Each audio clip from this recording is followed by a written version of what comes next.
Now, what is it that's wrong?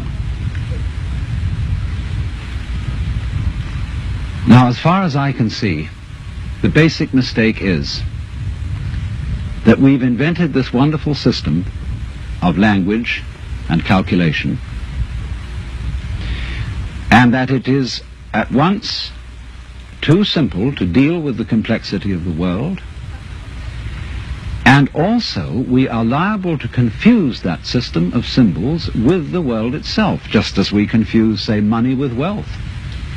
A lot of people are in business to make money instead of wealth.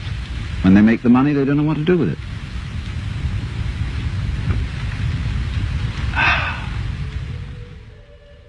And so in the same way, we confuse happiness with status, and we confuse ourselves.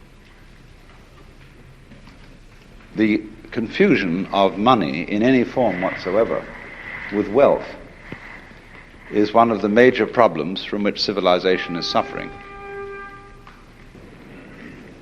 The real reason why in our world today, where there is no technical reason whatsoever why there should be any poverty at all, the reason it still exists is people keep asking the question, where's the money going to come from? Not realizing that money doesn't come from anywhere and never did. So, it was, you remember the Great Depression. I expect a number of you here looking around are old enough to remember the Great Depression, when one day everybody was doing business and things were going along pretty well, and the next day there were bread lines. It was like someone came to work and they said to him, "Sorry, chum, but you can't build today. No building can go on. We don't have enough inches." He said, "What do you mean we don't have enough inches? We got wood, haven't we? We got metal, we even got tape measures." He said, "Yeah, but you don't understand the business world. We just haven't got enough inches, just plain inches. We've used too much of them." And that's exactly what happened when we had the Depression. Because money is something of the same order of reality as inches, grams, meters, pounds, or lines of latitude and longitude. It is an abstraction. It is a method of bookkeeping to obviate the cumbersome procedures of barter. But our culture, our civilization, is entirely hung up on the notion that money has an independent reality of its own.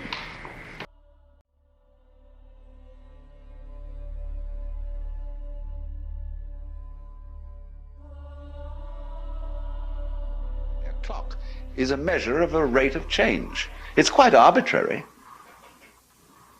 But we very easily compare our regulation measuring devices with what makes things happen, as if the sun rises because it's 6 in the morning.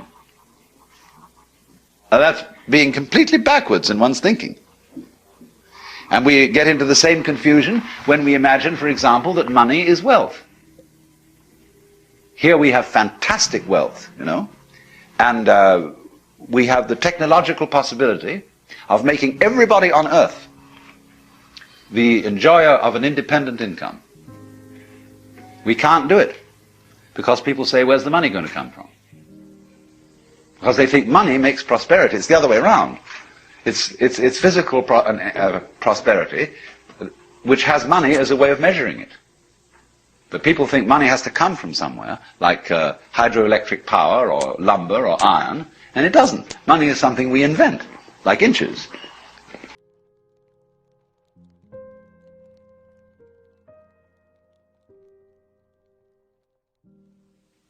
Think it out realistically.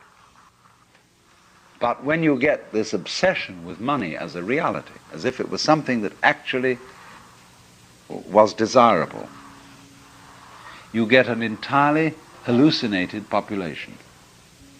People who simply don't know what's good for them and are, as, shall we say, intoxicated, addicted to money. as if they were all on heroin or opium. This is the confusion of the symbol with what it's supposed to represent.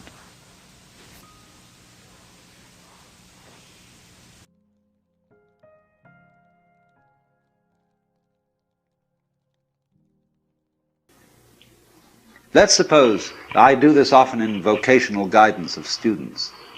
They come to me and say, well, we're getting out of college and we haven't the faintest idea what we want to do. So I always ask the question, what would you like to do if money were no object? How would you really enjoy spending your life? Well, it's so amazing. As a result of our kind of educational system, crowds of students say, well, we'd like to be painters, we'd like to be poets, we'd like to be writers, but as everybody knows, you can't earn any money that way. Or another person says, well, I'd like to live an out-of-doors life and ride horses. I say, do you want to teach in a riding school? Let's go through with it. What do you want to do? When we finally got down to something which the individual says he really wants to do, I will say to him, you do that. And forget the money. Because if you say that getting the money is the most important thing, you will spend your life completely wasting your time. You'll be doing things you don't like doing in order to go on living, that is, to go on doing things you don't like doing, which is stupid.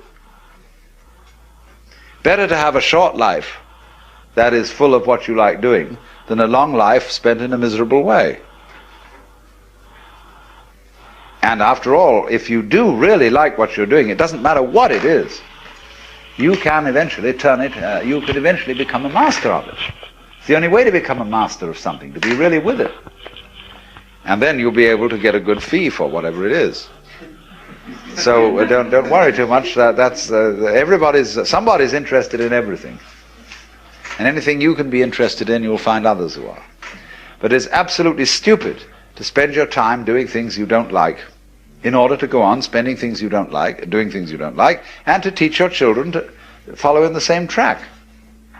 See, what we're doing is we're bringing up children and educating them to live the same sort of lives we're living, in order that they may justify themselves and find satisfaction in life by bringing up their children, to bring up their children to do the same thing, so it's all retch and no vomit. It never gets there.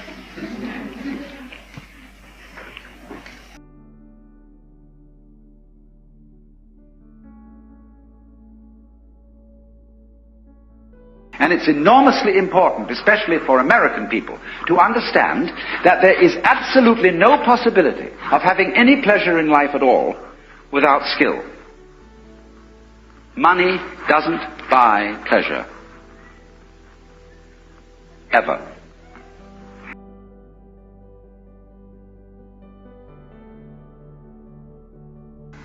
So you see, you can say,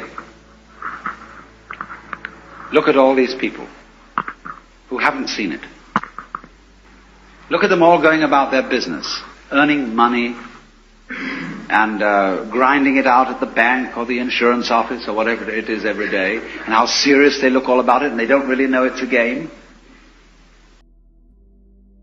So if you understand that, you don't start a war with people you might say are square.